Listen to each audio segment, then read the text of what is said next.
பௌத்திரம் நிறைய பேருக்கு இது ஒரு தீரா வியாதின்னு நம்ம நம்பிட்டு இருப்போம். நிறைய பேர் ஏதோ ஒரு நாட்டு வைத்தியமோ சித்தாவோ ஆயுர்வேதாவோ இல்லை சர்ஜரியோ ஏதோ ஒன்று பண்ணதுக்கு அப்புறமும் அது திரும்ப திரும்ப வந்துட்டே இருக்குங்கிற ஒரு சூழ்நிலை ஏற்பட்டிருக்கும். ரொம்ப காமனான விஷயம் தாங்க இது. எந்த ட்ரீட்மெண்ட் பண்ணாலும் அதில் ஃபெயிலியர் ரேட்ஸ் கண்டிப்பாக இருக்கு. ஏன் ஃபெயிலியர்? உண்மையிலேயே ஃபெயிலியர்னா என்ன? எதனால் நம்மளுடைய ஃபுட் ஹேபிட்ஸோ இல்லை வேற ஏதாவது ப்ராப்ளத்தினாலும் நம்ம திரும்ப வருதா? இதுக்கு தீர்வுகள் என்ன அப்படிங்கிறத நம்மளுடைய அச்சமாக இருக்கும். இந்த வீடியோ பதிவில் எல்லா விஷயத்தை பற்றியும் நம்ம தெளிவாக பேசுவோம். நான் doctor Ashok, Shakti fertility and Srichakra மருத்துவமனை. உங்களுக்கு ஃபிஸ்டுலா இருந்து அது ரிகரன்ஸாக இருந்துட்டு இருக்குது அப்படின்னா கண்டிப்பாக கமெண்ட் செக்ஷனில் கேள்விகளாக கேளுங்க. அதை பற்றி ரொம்ப டீட்டெயிலாக நம்ம பேசுவோம்.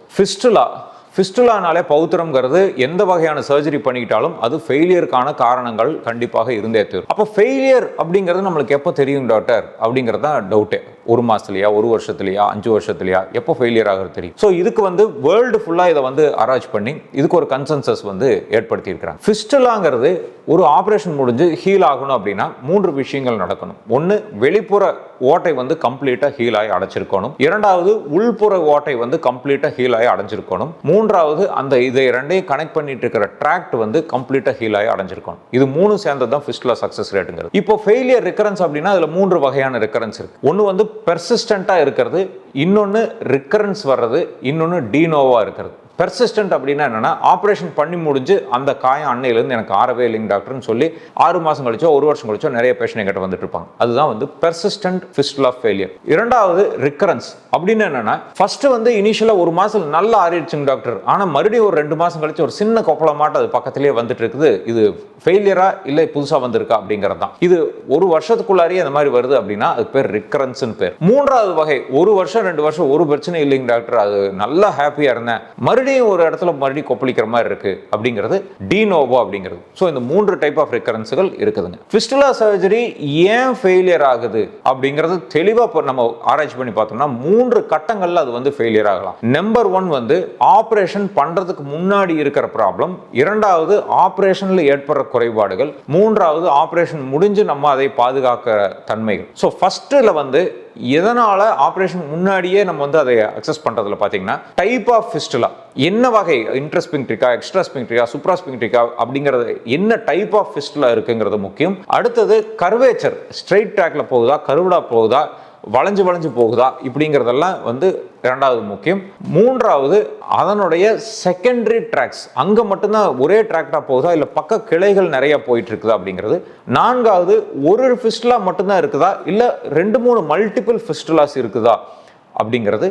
5வது ஃபிஸ்டுலா செகண்டரி காசஸ், வேற ஏதாவது காரணங்கள்னால ஃபிஸ்டுலா வருதா, அதாவது டிபியா இருக்கலாம், கிரான்ஸா இருக்கலாம், புற்றுநோய் கட்டிகளா இருக்கலாம், குனோரியாவா இருக்கலாம், பால்வினை நோய்களா இருக்கலாம், நிறைய விஷயங்கள்னால வருதா அப்படிங்கிறது. 6வது சுகர் பேஷண்ட்டுக்கு இருக்கிறாங்களாங்கிறது. அடுத்தது 7வது வேற ஏதாவது சின்ன சீல் கட்டிக்கு அங்க சுத்தி இருக்குதாங்கிறது. ஸோ இத்தனை விஷயமே நம்ம ஆப்ரேஷன் முன்னாடி பாதுகாப்பாக சர்ச் பண்ணிட்டு தான் சர்ஜரிக்கே உள்ள போகணும். ஸோ 2வது கான்செப்ட் சர்ஜரி அப்போ சில சமயங்கள் உள்ள இருக்கிற ஹோலை மிஸ் பண்ணி இருக்கலாம், இல்ல ட்ராக்டை கம்ப்ளீட்டா ரிமூவ் பண்ணாம விட்டுருக்கலாம், இல்லைன்னா வெளியே இருக்கிற ஹோலை மிஸ் பண்ணி இருக்கலாம், இல்ல பக்க கிளைகள் போய் செகண்டரி ஃபிஸ்டுலஸ் ட்ராக்ட் போயிட்டு இருக்கும்போது அங்க இருக்கிறத சர்ஜரிக்கலா நம்ம அது தெரியாம போயிருக்கலாம், இல்லைன்னா நம்மளுடைய மூல காரணங்களை ட்ரீட் பண்ணாம வெறும் ஃபிஸ்டுலா மட்டும் ட்ரீட் பண்ணிட்டு வந்த சூழ்நிலை ஏற்பட்டிருக்கலாம், இல்லைன்னா இன்னும் 2 ஃபிஸ்டுலா இருக்கும் பொழுது நம்ம ஒரு ஃபிஸ்டுலா 2 ஃபிஸ்டுலா மட்டும் நீக்கிட்டு இன்னொன்னு மிஸ் பண்ணியிருக்கலாம், ப்ரீ ஆபரேட்டிவ் எவாலுவேஷன்ல மிஸ் ஆயிருந்தா.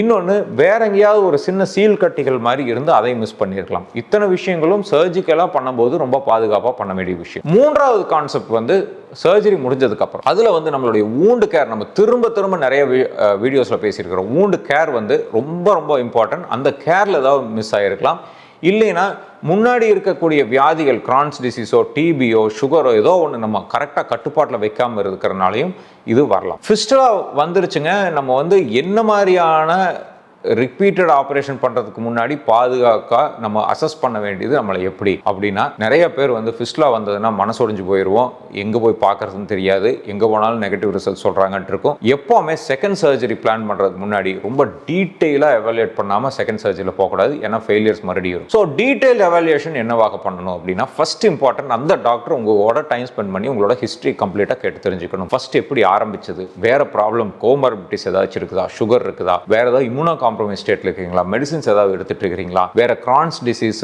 வேற இன்ஃபெக்ஷஸ் மோனோநியூக்ளியோசிஸ், ஒரு அந்த பெரினியல் ஹைட்ரஜனைட்டிஸ் பெரினியா, இந்த மாதிரி நிறைய ப்ராப்ளம்ஸ் இருக்குதா, எல்லாமே எவாலுவேட் பண்ண வேண்டியது மிக முக்கியம். அடுத்தது என்ன மாதிரியான சர்ஜரி ஃபர்ஸ்ட் பண்ணிக்கிட்டீங்கிறது தெரியணும். அதாவது ஃபிஸ்டுலாட்டமி பண்ணீங்களா, ஃபிஸ்டுலெக்டமி பண்ணீங்களா, வேஃப்டா, லிஃப்டா, என்ன மாதிரியான சர்ஜரி உங்களுக்கு பண்ணப்பட்டு அதில் ஃபெயிலியர் ஆயிருக்குங்கிறத ரொம்ப கிளியரா ஹிஸ்டரியில் எடுத்துக்கணும். மூன்றாவது, என்ன மாதிரியான அனாட்டமிக்கல் ப்ராப்ளம் இப்போ இருக்கு அப்படிங்கிறத தெளிவாக ஒரு எம்ஆர்ஐ ஸ்கேன் மூலியமாக கண்டுபிடிக்கணும். ஏன்னா ஒரு ட்ராக்ட் வந்து பண்ணியிருப்பாங்க, அது கம்ப்ளீட்டா தழும்பாகி மறைஞ்சிருக்கும். அந்த தழும்பை வந்து மறுபடியும் ரீடிஃபைன் பண்ணணும். ஏன்னா ஆனஸ் வந்து 1 சென்டிமீட்டர் அளவு தான் அதனுடைய அளவு. அந்த 1 சென்டிமீட்டருக்குள்ளார ஏற்படுறது தான் இவ்வளோ பிரச்சனைகள். ஸோ அந்த இடத்துல வந்து நம்ம மறுபடியும் அந்த ட்ராக் அசஸ் பண்ணி எங்கெங்கெல்லாம் கிளைகள் இருக்கு, என்ன மாதிரியான சூழ்நிலைகள் இருக்கு, எல்லாமே வந்து அனாட்டமிக்கல் நாலேஜ் வந்து தெளிவாக தெரிஞ்சிருக்கணும். அடுத்த முக்கியமானது வந்து நம்மளுடைய என்ன ட்ரீட்மெண்ட் பிளான் வச்சிருக்கணும் அப்படிங்கிறது டிஃபைன் பண்ணி இருக்கணும். சர்ஜரிக்கு முன்னாடி அது இருந்தால் தான் நம்ம வந்து அதனுடைய ரிசல்ட்டை வந்து நம்ம ஏற்படுத்த முடியும்.